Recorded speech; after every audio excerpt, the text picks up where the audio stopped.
señores, tema de absoluta actualidad. Creo que nunca dejó de serlo, ¿verdad? Él es profesor egresado del IPA y de las maestrías de Diseño y Políticas Públicas de la ORT y de Educación y Sociedad de la Universidad Católica, ex consejero de secundaria, estuvo a cargo de la reforma de los bachilleratos tecnológicos del sector industrial en la reforma de Rama, fue director de INEFOP, actualmente es docente de educación.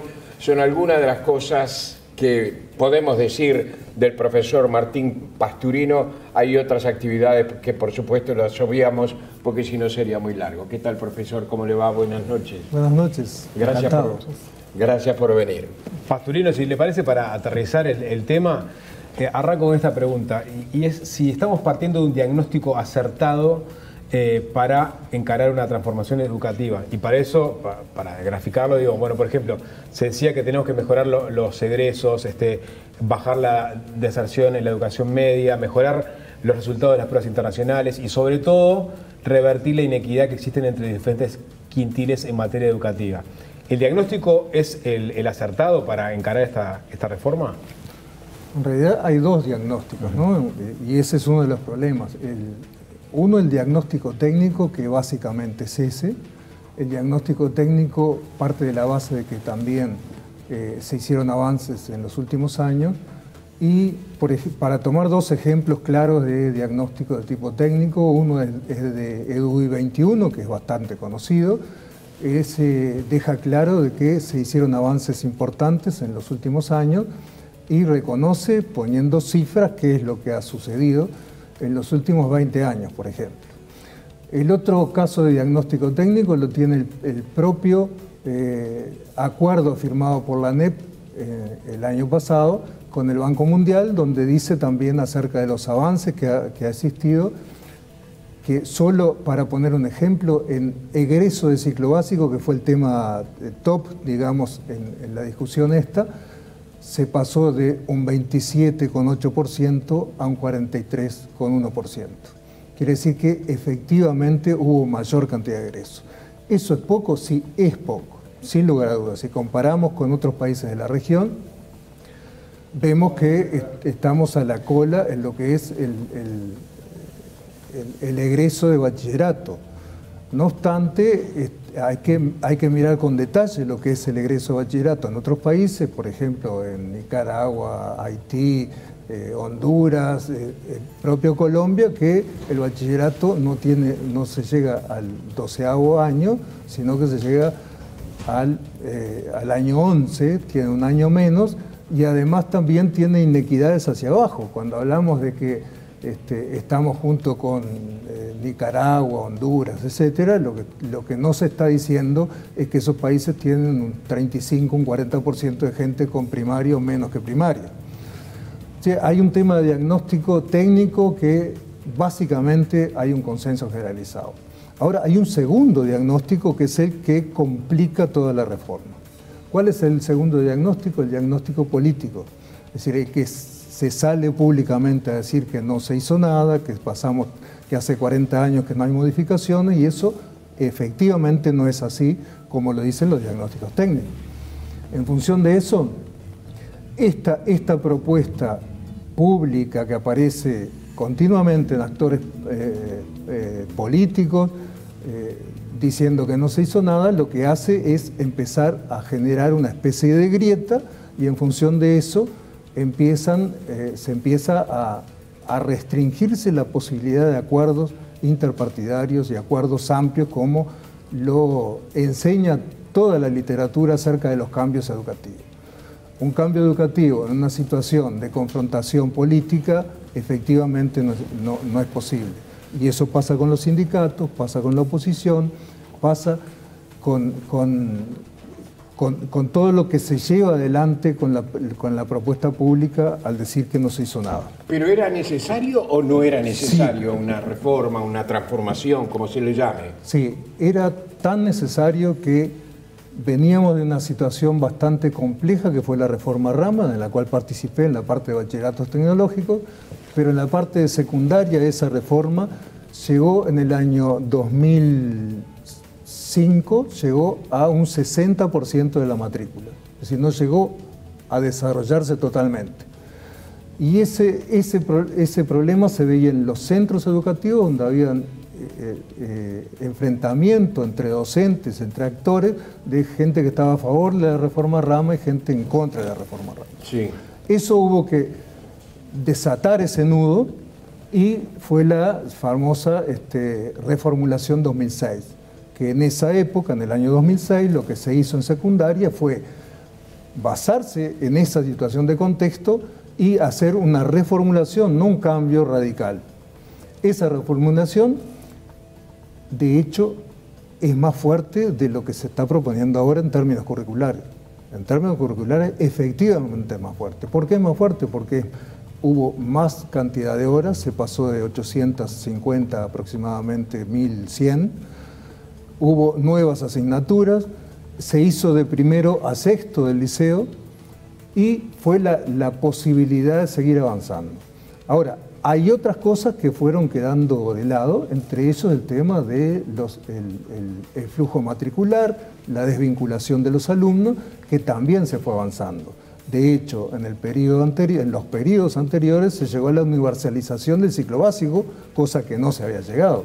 Están en el orden del 98% en el año 2019.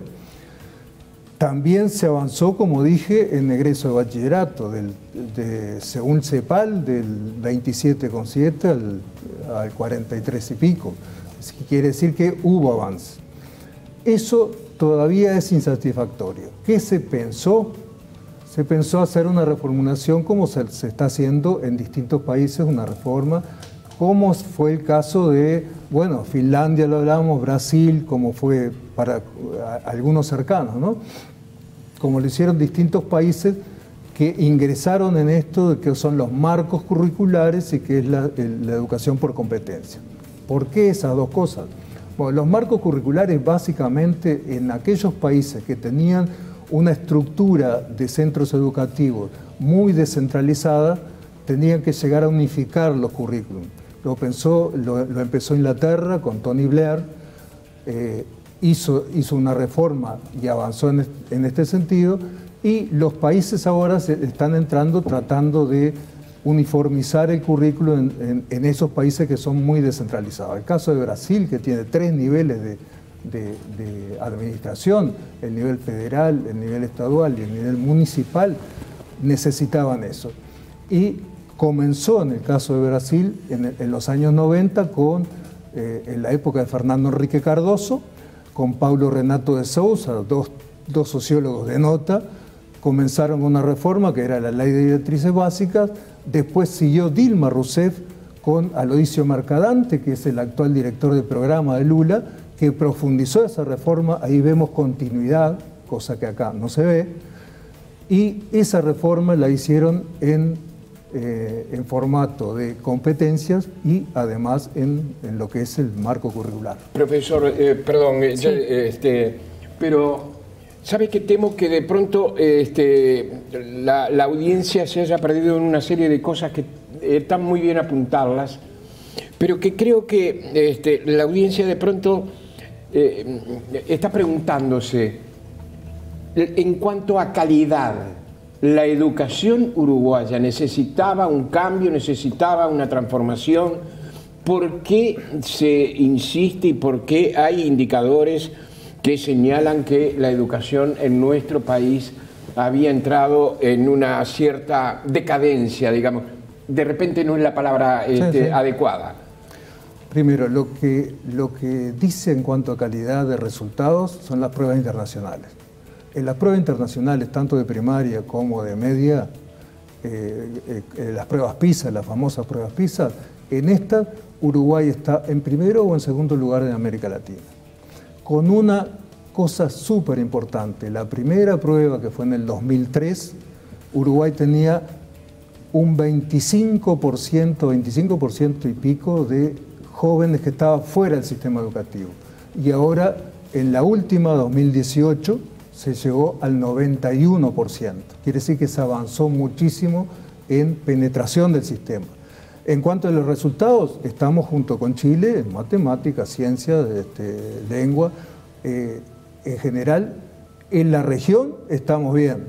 Ahora, el tema más grueso es el problema de la progresión dentro del sistema y el tema de que hay mucha repetición. Uruguay es está entre los 5 primeros países de mayor repetición en todos los de las pruebas PISA, en la última, la del 2018. Así que efectivamente ahí hay un tema distinto. Un tema es la calidad educativa y el otro tema es todo lo que tiene que ver con egreso y progresión dentro del sistema. ¿Y modificar el sistema de repeticiones como se propone podría ser una solución? Bueno, sí, muchos países han hecho eso. El tema de, por ejemplo, el tema de los ciclos es un tema que estaba previsto en primaria, hacerlo por ciclos, porque eso ayuda a la progresión. Ahora, el asunto es que se vaya a la progresión sin perder calidad educativa. Ese es un tema central del asunto. Porque es muy fácil en un acto administrativo decir no se repite, como pasó en el año 96, no se repite el primer año y resulta que al segundo año la repetición aumentó. Entonces, son dos cosas claves, ¿no? El tema del flujo matricular y por otro lado la calidad del sistema educativo. Pasturino, varias innovaciones o incorporaciones en esta transformación. Habló del marco curricular, que viene acompañado de este nuevo enfoque que es el aprendizaje por competencias, y después conocimos lo que es la malla curricular, por lo pronto del ciclo básico, que van a ser 7º, 8º y 9º, que es primero, segundo y tercero liceo. Y la gran incógnita era, bueno, ¿cuántos cambios en las materias va a haber? ¿Cuántas bajas de horas para unas materias? ¿Cuántas subas de horas para otras? ¿Cuántas horas en total se va a impartir en cada uno de estos años? Y da la impresión de que no hubo modificaciones sustanciales del plan 2006 a este nuevo plan. Y yo pregunto, bueno, primero que nada, ¿qué le parece a usted esta apreciación? Y la segunda es, ¿cuánto tuvo que ver el hecho de que la incertidumbre de los docentes de perder horas hizo que las autoridades, bueno, transaran de alguna forma en no bajar tanto las horas de unas materias o de otras? Bien, hay una cosa clave que es, que lo decía un educador sueco hace tiempo, que es que los cambios más profundos se dan en periodos más largos. Entonces, el tema de la celeridad que hemos visto en los últimos tiempos, no de años como la mayoría de los países, sino de meses, hace que esto tenga dificultades. Se cometen errores y esos errores emergen de esta forma. Originalmente se pensaba en bajar la cantidad de asignaturas, todo el mundo decía que es una locura que viene un niño de 6º año, pasa primero y tiene de una maestra 12 profesores. Eso, si uno lo mira en el mundo, se va a encontrar que los países más que les va mejor en las pruebas PISA, por ejemplo, Finlandia, Estonia, que en esta zona de Occidente, o el caso de China o Vietnam en el sudeste, en Asia, esos países tienen más o menos la misma cantidad de asignaturas acá. Por ejemplo, la última reforma de Finlandia, que es la más famosa acá en Uruguay, tiene 20 asignaturas en ciclo básico, 20, no en el año, ¿no? 20 a lo largo de los 3 años. ¿Se sigue con docentes con asignaturas? Sí, cada uno de los docentes tiene su asignatura. Las asignaturas son similares acá, sí. Yo hice una comparación de varios países del mundo en relación al porcentaje de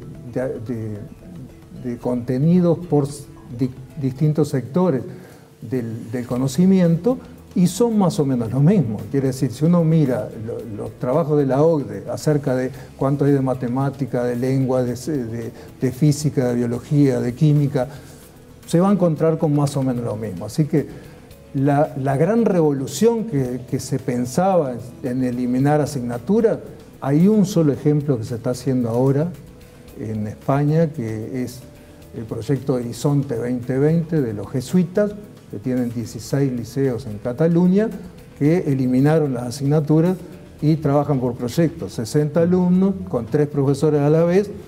Eso es una cosa totalmente nueva, no pasa en otros países, y es más, algunos países que pensaron bajar la cantidad de asignaturas, como el caso de Inglaterra, en realidad la subieron. ¿Pero qué pasó en Uruguay, que se dijo que se iba a bajar sustancialmente la cantidad de asignaturas justamente por ese trauma que generaba pasar de una maestra a muchas materias? Yo creo que tú de alguna manera lo dijiste, se jugó al empate. En realidad en lo que estamos es un 97% de currículum, el mismo que el plan 2006. Es decir, efectivamente es el mismo. Y además con algunas, digamos, formas de manejar el currículum, que las asignaturas que se sacaron del core curriculum, que es el currículum central, se las bajó a extracurriculares, pero obligatorias. Entonces quedó un menú de extracurriculares, un menú fijo con 2 asignaturas que son las que bajaron de cada uno de ellos. Pasa en primero, pasa en segundo y pasa en tercero. ¿Qué es eso? Es el empate de horas. En realidad estamos ante una malla curricular que es muy similar a la del 2006, y yo diría muy similar a la del año 86, no del 2006, del año 86. Eso hace que el tema central sea ahora los contenidos de las asignaturas. Y ahí está el problema que yo creo que es más grave, que es la restricción de tipo temporal que tiene esta reforma. ¿Por qué? Porque tiene que hacer en pocos meses hábiles para empezar las clases, tienen 2 meses, en pocos meses tienen que hacer la formación de los docentes en los nuevos contenidos. Supongamos que los contenidos sean muy similares, pero hay una parte mucho más sustantiva de la reforma, que es el trabajo por competencia. Y el trabajo por competencia ya lo hemos visto en todos los países que iniciaron esto, el caso de Finlandia en el 2014, el caso de Brasil en el 2005, el caso de México en el 2012 con el Pacto por la Educación. Es decir, hay una serie de, bueno, en el caso de Estonia, hay distintos casos que nos dicen que la OCDE dice que tiene que ser por lo menos 6 años, y nosotros lo estamos haciendo en meses. Porque en realidad, ¿cuándo se presentó el marco curricular común? A mitad de año. Quizá no se llega a tiempo, no sé. No se llega a tiempo, y además con esta distorsión que genera el enfrentamiento entre actores. ¿Es posible acercar esas posiciones o se necesitan otros cambios, además, acompañar otros cambios para los docentes?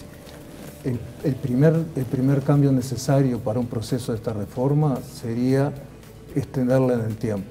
Los colegios privados lo están pidiendo, notoriamente eso debe ser así, pero hay otras urgencias que no las conozco y no las puedo tipificar, que hacen que lo quieran hacer el año que viene. El año que viene y en los tres años. Quiere decir que el que va a tercero este año, que vendría a ser el noveno, que es el cambio de nombre, el que va a tercero no importa para esta reforma si tuvo 2 años distintos. Entonces, efectivamente, eso quiere decir que, bueno, no va a haber grandes cambios tampoco internamente. Pero el tema central, yo creo que acá es el tema del enfrentamiento con actores. Toda política pública necesita generar alianzas lo más amplias posible. Si uno no genera alianzas, se reduce la posibilidad de cambio, que es lo que está pasando ahora. Es decir, como hay enfrentamiento con los docentes, lo que hacen es hacer una malla curricular casi idéntica a la anterior. Pero ¿qué pasa con, por ejemplo, el aprendizaje por competencias? Los docentes van a tener que aplicarlos a partir del año que viene. Para eso hace falta mucha formación. El tema es un cambio copernicano, no es un cambio simple.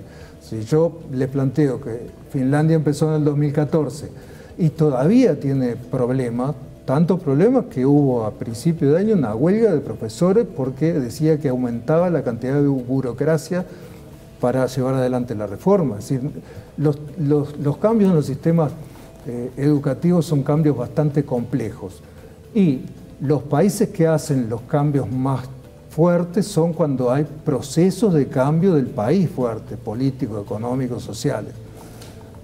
Pasó en el año 70 en Finlandia, donde hubo un cambio radical y que generó esa transformación.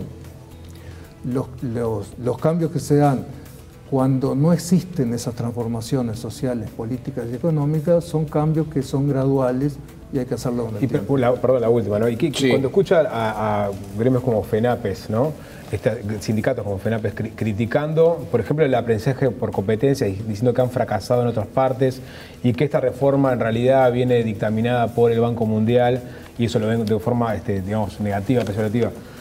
¿Usted entiende que hay lugar para diálogo por ese lado también, o hay una resistencia ya casi que inercial que excede digamos, los gobiernos? Veamos, todos los cambios que se están dando por competencia, de la educación por competencia, son del siglo XXI básicamente. ¿qué países están entrando en esto? Bueno, yo dije de Dilma Rousseff con Aloysio Mercadante, de izquierda, el PT de Brasil, impulsando una reforma por competencia. El año 2020, España con Podemos y con el PSOE impulsando una reforma, la reforma CELA. ¿Qué tiene por competencia? ¿Quién se enfrenta a esto? Se enfrentan, por ejemplo, hay un distribuido que hicieron, firmado por muchos intelectuales de derecha, bueno, entre ellos el más famoso es Pérez Reverte, que firmó contra las competencias y plantea eso. Es decir, acá no es un tema de izquierda a derecha, acá hay que los sindicatos están a favor o en contra, acá hay un tema que hay distintos países con distintos tipos de gobierno que están impulsando esto, por una razón clave que es bien clara y se puede resumir. La exponencial cantidad de contenido que aparece cada día hace que los currículos sean cada vez más grandes y que se hagan como capas geológicas de contenido, lo que hace imposible la educación. Entonces se busca la educación por competencia. Y acá entramos en otro segundo tema de competencia, que no es solo las competencias generales, como está en el marco curricular común, sino las competencias de las asignaturas. ¿Sí?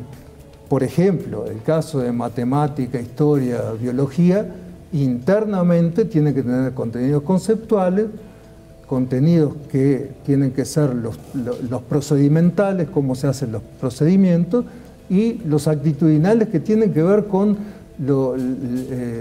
cuestiones de valores. ¿Tá? Todo el tema de, por ejemplo, el tema de cambio climático es un tema de valores. Sin duda.